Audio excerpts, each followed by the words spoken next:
Hello and welcome to the WARC Podcast. My name's David Tiltman, and today we are talking about some of the big changes going on in the media world, and in particular, the main media talking points that came out of the recent Cannes Lions Festival of Creativity. Now, anyone who's been to Cannes will know it has become the global meeting point for all parts of the marketing value chain, and media is no exception. The Quizette was stuffed with media brands, both new and old, whether that was publishers like the Wall Street Journal, digital giants like Spotify and Meta, or companies like DoorDash or Chase Bank, who are trying to set themselves up as media.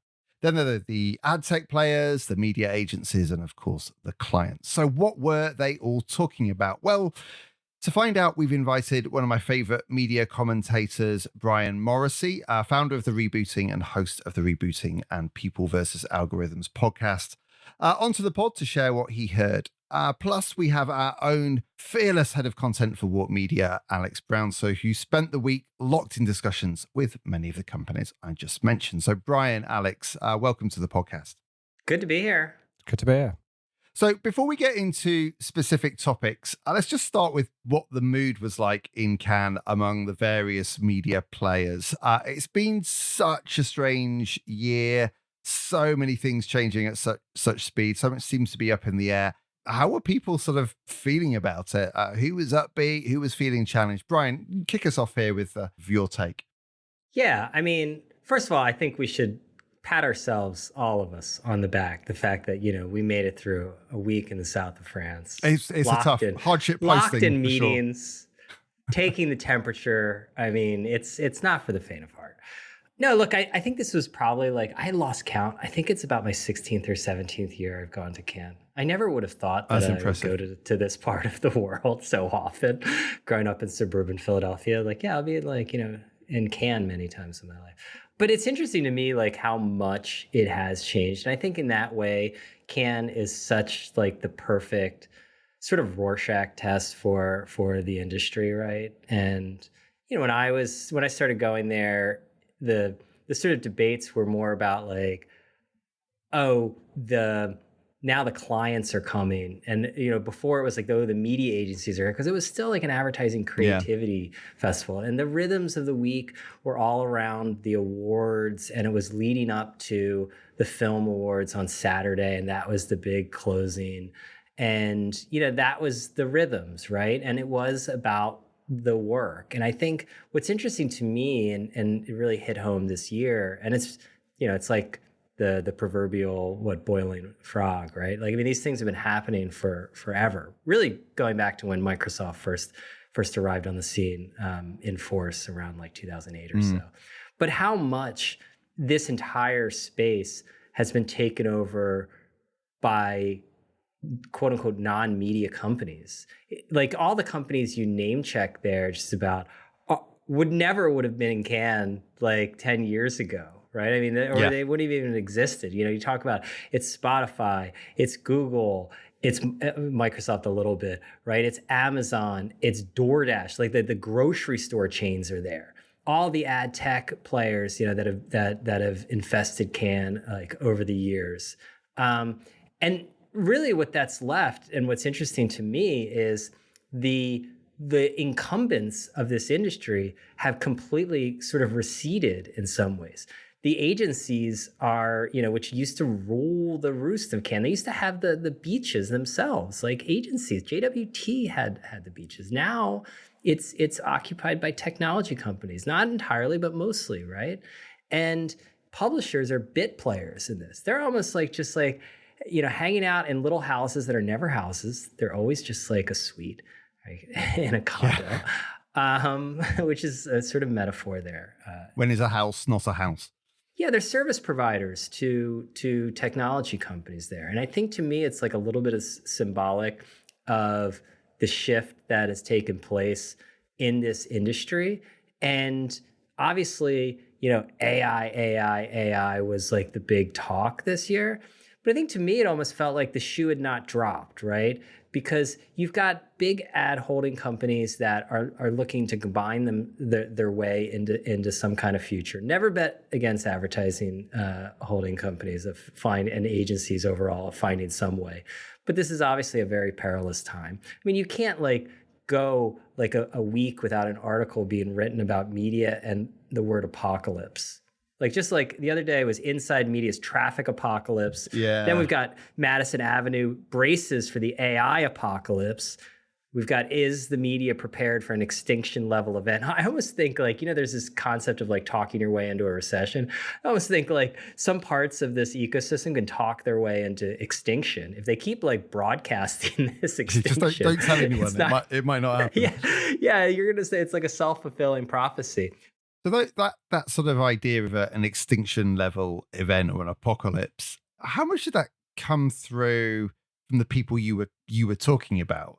Were they using that sort of terminology, or was it, as you say, sort of a slight air of unreality and Yeah, I think there's a slight, there was an air of unreality to me. I mean, everyone in Cannes is in sort of optimism, aka sales mode. So, that's gonna. Maybe that comes up after a couple of rosés, right? But I just look at, the reality is you have a lot of people who are shrinking, their presences or thinking twice about what their outlays and investments are going to be in Cannes. Doesn't hurt Cannes, obviously, because the business has shifted, right? I mean, the business has shifted to all these.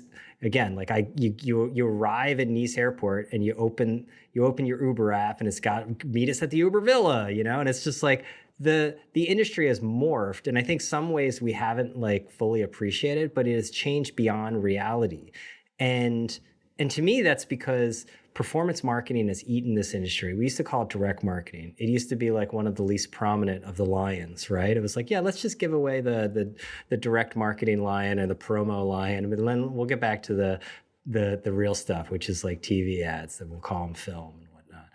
And this industry has gone completely bottom of the funnel. And there used to be this divide where I used to go to the Direct Marketing Association conference in New Orleans.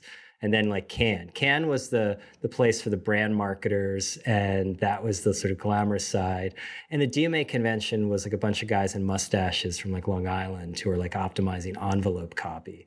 Well, the overall ad industry has basically been taken over by the successors to those mustachioed guys in Long Island. And those successors are technologists. And so I think, to me, it's almost there's an acceptance of this, but I think the question ends up being nobody is fully sure what their businesses are going to look like in 3 years. I ask constantly to publishers, to agents, what is your business in 3 years? And I cannot get a coherent answer pretty much out of anyone that I find believable. And I think that's in some ways honest, because there's so many changes going on right now, and AI. Every day you hear some outlandish prediction that you're oh, okay, we're not going to have teachers. Oh, we're not going to have any doctors in 3 years, 5 years. Okay, sure. And there is the question about where that leads. I was struck by the fact that, there was this Kalshi ad that was created completely on VO3.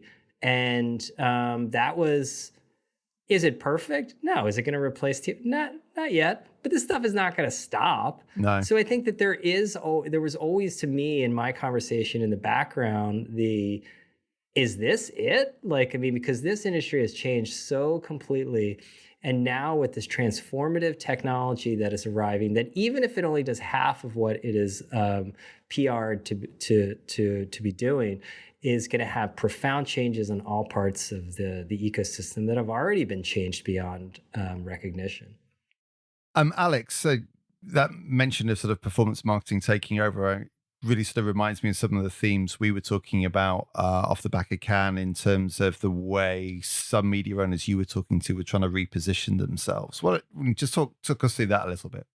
To Brian's point, I think Cannes is always a useful barometer for who's on the up and who's kind of on the slide downwards. And one of the sort of interesting signs we got about the way the industry is heading is that you had a lot of the performance type oriented media owners and tech companies that are very, very focused now on winning brand dollars, and I think that for them seems to be the sort of the next kind of wave of investment that they're hoping for. Particularly actually retail media was a good example. Retail media companies are trying to move their way up the funnel. At the other end, you have the TV companies who are, known for their brand building credentials and are absolutely desperately trying to persuade anyone that will listen that they can deliver outcomes and that they can deliver performance and activation. And I mean, I don't know if the two are converging necessarily. Actually, they sort of think they're converging and probably ending miles apart. But I think it's a bit of the sign of the times. But the money has definitely been at the sort of the performance, the conversion end of things. And I think, a nice way of kind of working out where the industry's at is that sort of ad tech yacht alley that goes down alongside the Palais, where if you look at who's doing well enough that they're hiring yachts for the week, CTV really prominent, retail media really prominent. Some of the other types of maybe open web stuff isn't happening quite as much now. Yeah, I think you saw that. Like, I mean, the ad tech to me has moved on from the open web. They've dropped it for CTV, for retail media.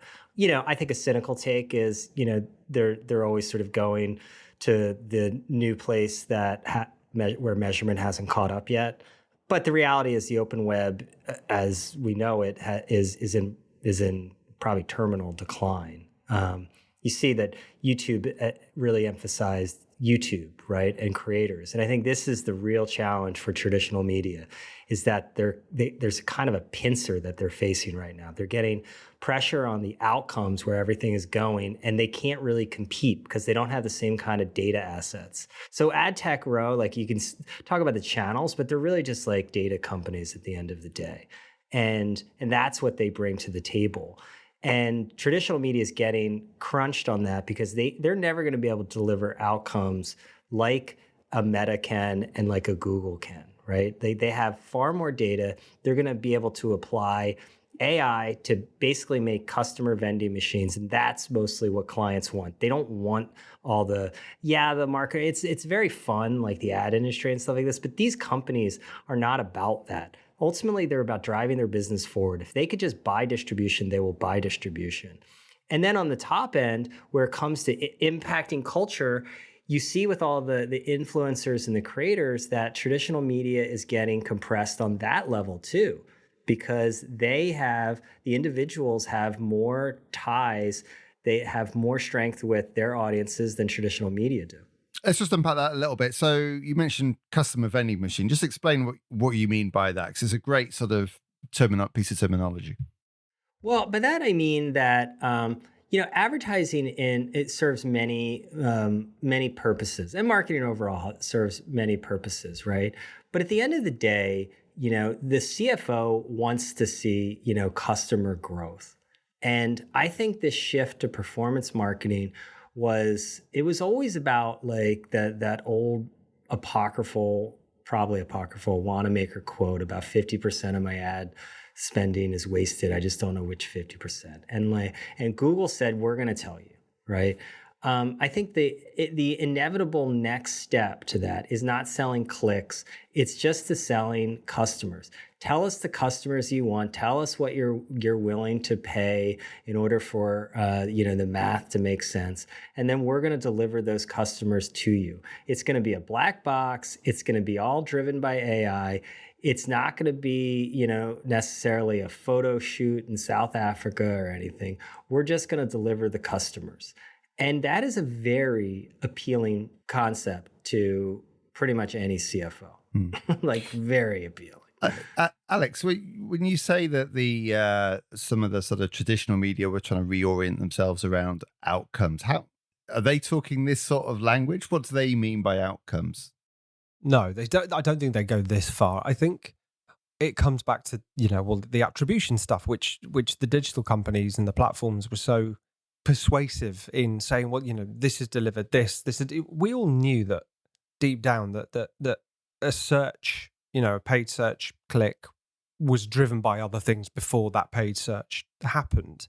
But the TV industry was never able to prove it.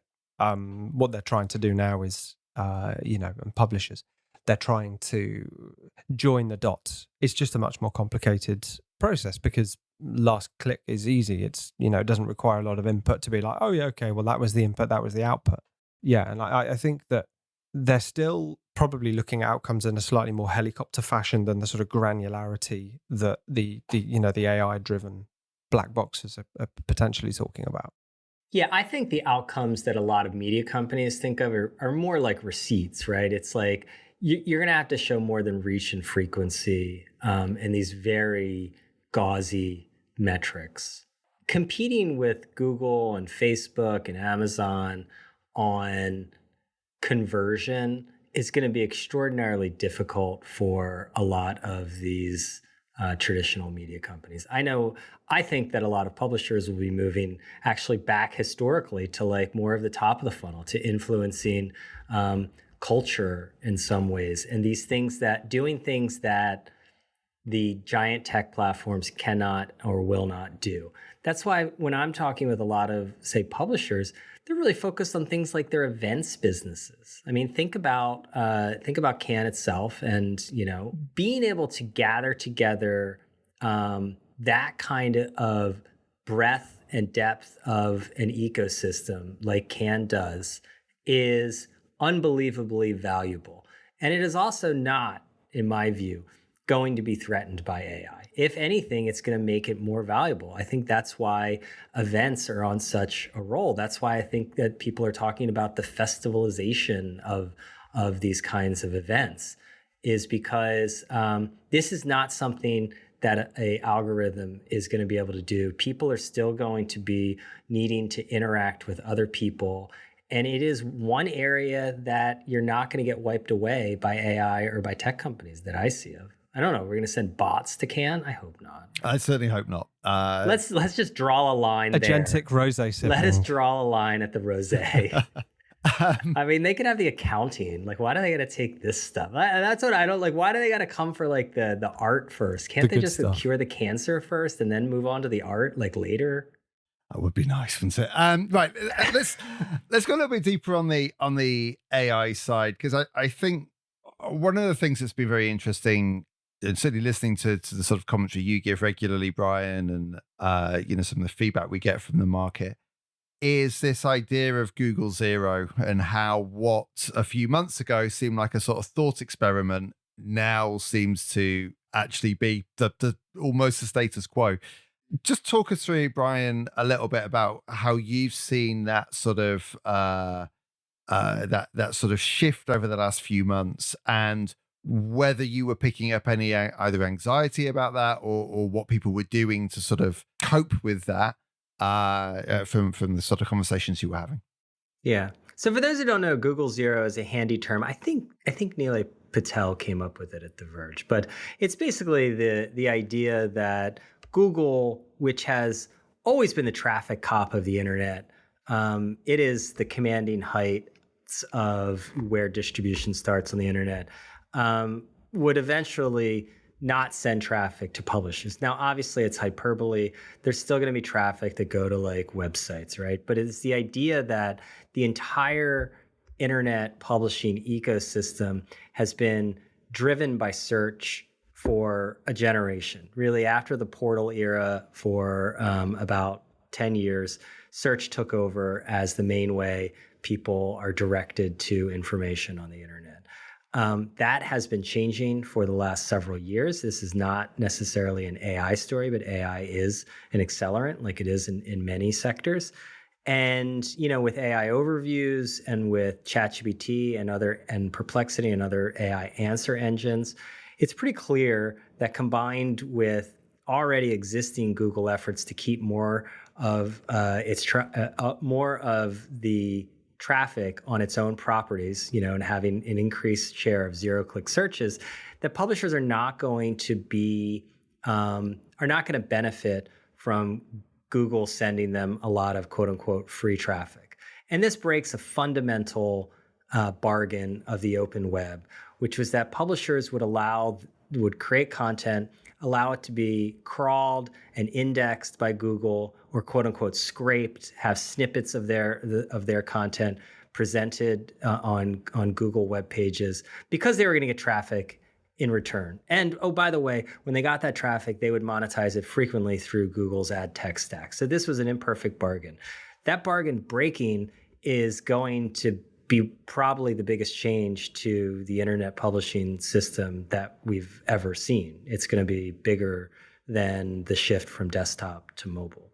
So it is, the concept of Google Zero is that every single organization that relies on traffic, which is just about anyone who operates on the internet, will need to change their strategies. And yes, that comes up in every single discussion I have in media because it is the biggest, most fundamental change. And are people scared of this, or do they see opportunity in it? Step one, panic. the grief curve or the grief cycle or whatever it is. Yeah. Yeah. Are they bargaining yet? Yeah. I think yes. The anger phase usually lasts the longest. Although I feel like, publishers have been screwed over so many times at this point that the anger phase has also compressed. There's just more like of a weariness of it all. Look, I mean, you have to do a bunch of different things. I think we see some offense being played, right?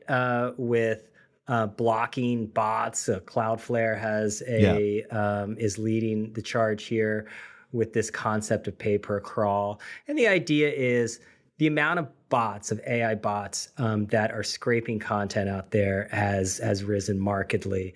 And the default has always been on. And Cloudflare, which sits at a level, a CDN level, and basically filters all this traffic. If you ever get one of those CAPTCHAs, prove you're human, like that's often through Cloudflare, that they're going to basically, because they're a choke point, are going to stop the bots and allow publishers to go default off on the bots, and then force these AI companies to pay for access for their bots to this content. So free for humans, charge the bots. Very simple, very compelling offer. So that is being done. There's lawsuits that are being done. Lawsuits are a form of negotiation, as is this. And then there are deals being done. And I think the big question is, what is a grand bargain look like? Because the economic incentive to create content is going down, right? And there is the question about whether these AI models, which need quote unquote training data, which Meredith Levine, the CEO of the New York Times, said, "You mean our intellectual property?" When asked about their training data versus journalism. You mean our journalism? Because I mean, the tech companies love to commoditize everything, so then everything just becomes data. It's like, excuse me, like people's art, their life's work becomes data. If you thought content was bad, wait till you get to where you're just what you pour your soul into becomes data. Yeah. Anyway, I think what was interesting was the extent to which particularly news publishers, news broadcasters were, any of the content that you saw from those guys tended to be on the back foot. It was very defensive. It was, why news matters and the implications for it being defunded and what happens if journalism disappears and all of this kind of stuff. And I guess if you're a news publisher, that's an easy hat to hang yourself on. Okay, well, journalism matters, this matters, we need to continue to exist, and advertisers, hey, you have a role in funding it. More broadly, I think, I agree with that existential crisis kind of comment that Brian made. A lot of these guys are trying to figure out where they play, why they're still here, and it's challenging. Yeah, I mean, just imagine that. I feel like a good sign you're losing is if you have to go around and continually be like, no, we should exist. Like, I don't see like Uber going around doing that. Like they're presenting a product and a service in a market, and the market is responding to that. To your point, Brian, you have a lot of people go on to panels and whatever, and they pay lip service to the idea of the importance of advertising in supporting a quality publishing and news environment. And and tut-tutting about the concept of just blocking any association with content that mentions Trump.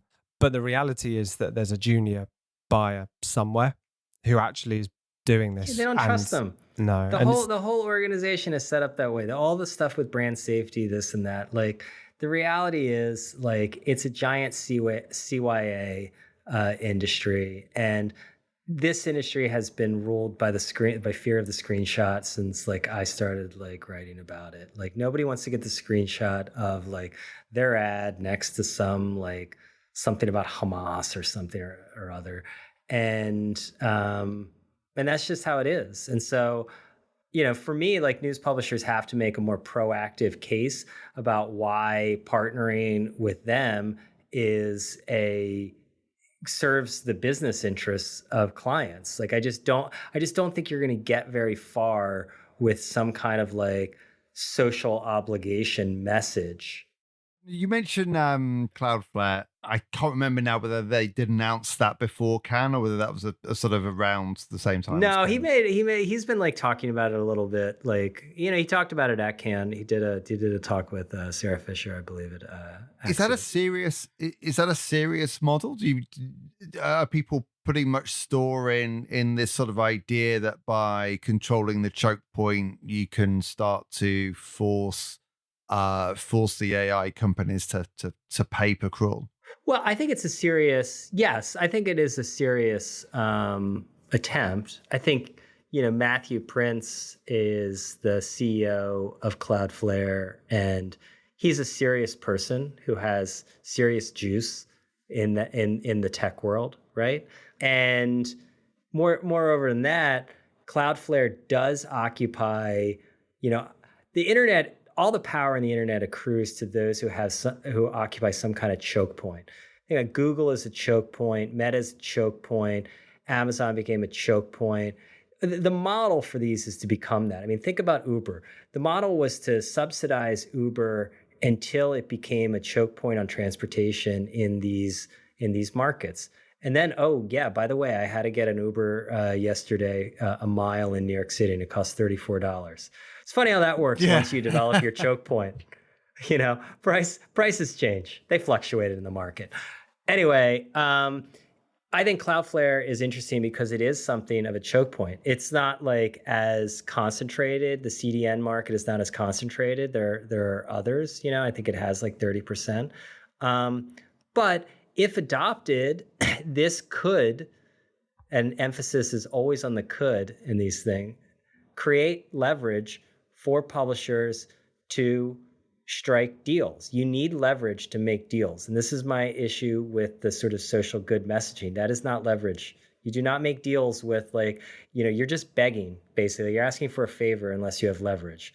And so publishers have not had leverage. Technology companies love creators because they're easy to there's no leverage there. You're negotiating with millions of people. That's not a negotiation. So I think the big question ends up being is how much leverage that gives them to make these deals and what those deals look like, because there's going to be a massive, massive difference in the value that publishers ascribe to their journalistic IP versus training data, because the technology companies see this as data. It's just data. And that, judging by history and the patterns, they're going to value that not nearly as highly as the content companies do. I think it does beg the question, the extent to which it's worthwhile publishers, I think, keeping those pipes open, because as you said, I think, look, lots been talked about subscriptions, but events, there are a lot of other monetization options. Advertising probably isn't going to come back en masse to... I find it difficult to imagine that publishing will suddenly have another wave of investment from advertising. So for publishers, and Brian, we've talked previously about the fact that they've kind of plumbed their IP as a means of just keeping the ad revenue coming, to hugely detrimental effects sometimes. Is it worth it keeping those pipelines upline? And that's something that I think publishers must be wrestling with. At some point the math doesn't work, right? Because Google needs to reset the bargain, ultimately, in my view. There's tons of these AI companies, but this is to me like a Google story, right? It's like Colin Powell famously called it the Pottery Barn rules with Iraq and that disastrous war. And it was if you break it, you own it. And Google's breaking this. And they have to own the sort of implications of it. Now, their business is just massive and incredibly resilient. And I think the calculation is that they don't need publishing to exist. And I think for publishers to go in with that attitude, I think it would be very helpful. So I would go beyond Google Zero and just assume that Google doesn't want you to exist. Okay. They're not partners. And like the Google News, like all these PR initiatives are just PR, right? Judge people by the actions that they take.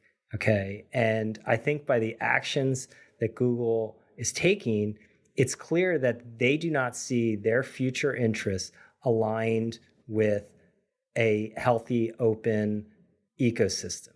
They might say that, but I would just judge people by their actions. Until they set up an equitable system that allows people who create content professionally to get compensated for that fairly, then they're not supportive of that. I just don't see any reason to trust them.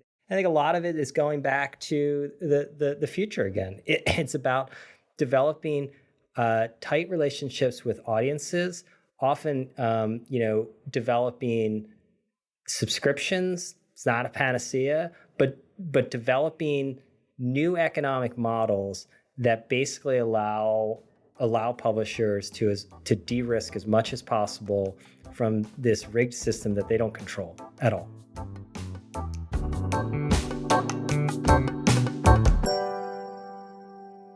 Sport seems to be having a moment. Is that just because it is the sort of last bastion of mass live audiences, or is there anything else going on there? Yeah, I mean, I think it's a few things. I mean, one is, sports are entwined with culture, right? I mean, and they're a massive cultural force, right? And that is a protected area from a lot of the AI and algorithms compression. If anything, it makes it more valuable. It reminds me a little bit of how broadcast TV for a while had these declining audiences, but rising like rates. Yeah, that was a wonderful time. Was never going to last, but it was because audiences is so fragmented and because the sort of media system is so decentralized. Anything that is sort of unifying, sports is live. They have interesting characters. I think, when you look at the rise of women's sports, there's a lot of compelling storylines to it. And I've just noticed sports themselves have become almost kind of WWE-like. And I think like the WNBA is a great example of that. Like I literally have never watched a WNBA game, but I see all about it like nonstop. And so I think sports has that advantage. And I think that there are, it has tremendous like IP value in it. Again, when we talk about the switch from institutions to individuals, like it has individuals, it has stars. The structure of these leagues is very different. And so like a lot of times the individual athletes are themselves their own sort of like entities. Yeah. And I think that allows for a lot of interesting partnerships and brand deals. And so, yeah, it was like crawling with athletes. There was a lot of extremely like tall and fit people like everywhere. Probably not media buyers, but the I don't think they're the brands. Alex, you've written about this sort of sports moment in the past, and in particular this sort of idea of sports as an ecosystem, a little bit like Brian was saying. So what did you sort of notice in Cannes? Yeah, definitely a lot of US athletes that I, to my shame, didn't recognize. I think it fits into a couple of different areas. Obviously, there is the IP thing. There's it is at a time when I think 5 years ago, I think there was a real worry with the rise of gaming and esports that younger audiences were going to be taken away from sport and that sport was going to become a sort of middle-aged pursuit. That hasn't happened, thankfully, for everybody, frankly, and particularly for the broadcasters and the publishers. It is still obviously one of those kind of mass viewing moments, one of the only ones that's left.